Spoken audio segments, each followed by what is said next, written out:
Hello friends, I'm going to take you on just a little tour of some of the stuff we've got going on here. This is our weedy but new hedge.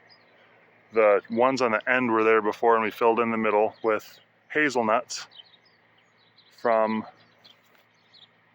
Edible Acres. So this is our first year. They look scraggly and need weeding, but we're hoping for the best.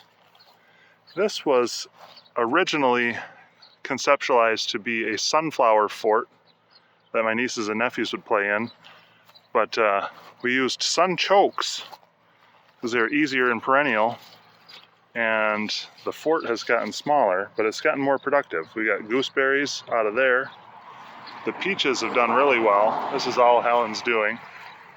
You see some of them that we bagged so that they won't get any pests, but the ones that are not bagged even look perfect. So this is kind of an experiment.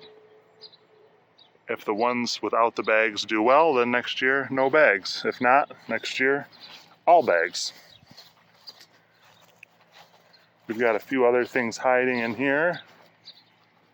This is a sea berry that we planted from a little cutting that we got from out west. There's two more of those in there. This is the first sunchoke area that my brother and I built. This was the first thing we planted 5 years ago. Every year we try to eliminate all the sunchokes. We pick them all out and sell them or trade them. And this is what we have left, lots. That's a new apricot. I need some water. This guild is boring. Mint and comfrey, sunchokes, forsythia. We've got a cherry that we planted this year. We have a chestnut that we planted a couple of years ago, filling in with a Nanking cherry there. This is going to be a little island of raspberries. It looks like one of them has gone to be with the Lord. We'll give that some water. This used to be a potato bed. Looks like we missed some potatoes, so that's filling in. This little peach probably needs less competition. Here's one of our strategies here. We planted catnip so the neighborhood cats would hang out here and make sure that there's no rodents going after potatoes. Looks like we'd have a struggling gooseberry, but those look pretty good. Big black currant over there, those are done for the year. This is a peach tree that we were going to return because it was dead, but it sprouted leaves and now it's looking like the best of the three that we planted this year. That is a gooseberry that's done for the year.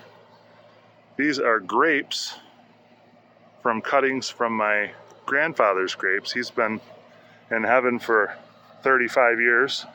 My uncle's been continuing these grapes.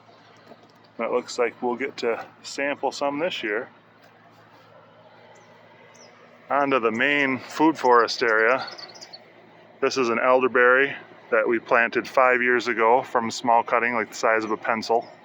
Same thing with this. What do you call that? Locust, honey locust was the size of a pencil. That maple behind, it's a sugar maple, that was a volunteer in a pot with a blueberry. So that was 6 inches. The kiwis have never made kiwis, but they look like they're taking over. They broke their trellis this year. One of the easiest things we found to grow is Asian pear. Looks like there's going to be a bunch of them this year. They're a little misshapen and stuff, but generally these aren't bothered much by pests or animals or anything like that. We just planted them and do nothing and then harvest them. The honeyberries are growing well. We gave them a little support this year. This serviceberry plant looks good. Usually the birds get more than we do of those. This is, oh, I forget the name of it. Sweet Cicely, also from Edible Acres. Beautiful Honeycrisp apple. Never made one apple. We've got all kinds of currants and gooseberries and serviceberries, raspberries in there. It's kind of getting to be a jungle. I think there's, oh yeah, there's a pawpaw struggling in there too. Another chestnut, maybe year 3, robot guardian owl, trying to scare the birds away. Got a couple of rows of blueberries. These ones are a late season variety. They're sizing up. We've been picking off of these for a couple of weeks now. Combo European pear. It's got plenty, I think, Bartlett's over here. I'm not sure what this one is. We tried bagging a few of these too. We'll see. It's always an experiment around here. Oof. We started a little hedgerow to give the neighbors some privacy from our chaos. Elderberry, sunchokes, Nanking cherries. I think Nanking cherries are the best plant for a hedgerow.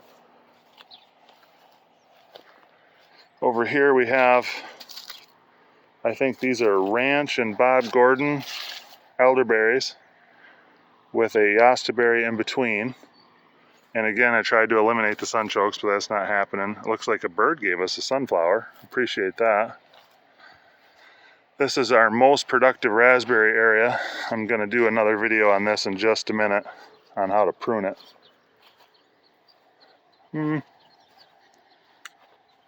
Back here we've got blackberries. It's been a real mess. We've never gotten blackberries before, but this year it looks like there's going to be plenty. We've been getting onesies and twosies for the last few days, but I think those are going to come in fast soon. There's barely a path in here. We have a volunteer catalpa. At some point this will have to go when it's shading stuff out, but I figure for the first couple of years it'll make shade for the lodge in the morning, and I appreciate that. There's other stuff in here that I probably can't find now. It's all covered up with sunchokes, but there's lots of sorrels and whatnot in there. Oh, I planted another blueberry. We have a scraggly Asian pear combo and a plum there to help pollinate Stanley here. This one I think we bagged too late. A few of them might work, but the ones we haven't bagged I think got curculios and they're dropping off. The big ones are Nanking cherry. We harvested so many of these. It's kind of a sour cherry. The ones that we sell are a sweet Nanking, but we planted these before we found the other supply there, and we love them. Tons of pounds and pounds of red cherries in early July. Oh, white currant, we got tons off of that this year. There's a goji berry there. Oh, maybe this is still worth harvesting. Something totally defoliated this, but the berries look good. I might try to make jam. You guys make jam? Oh, I didn't even notice this. I can't mow back here because the water systems are in the way. But it looks like we got tons of wood sorrel. Might make a salad. There's a lot more going on, but let me know if there's something in particular you want to see. I'll do a close-up. This area is like a jungle, but it's pretty productive.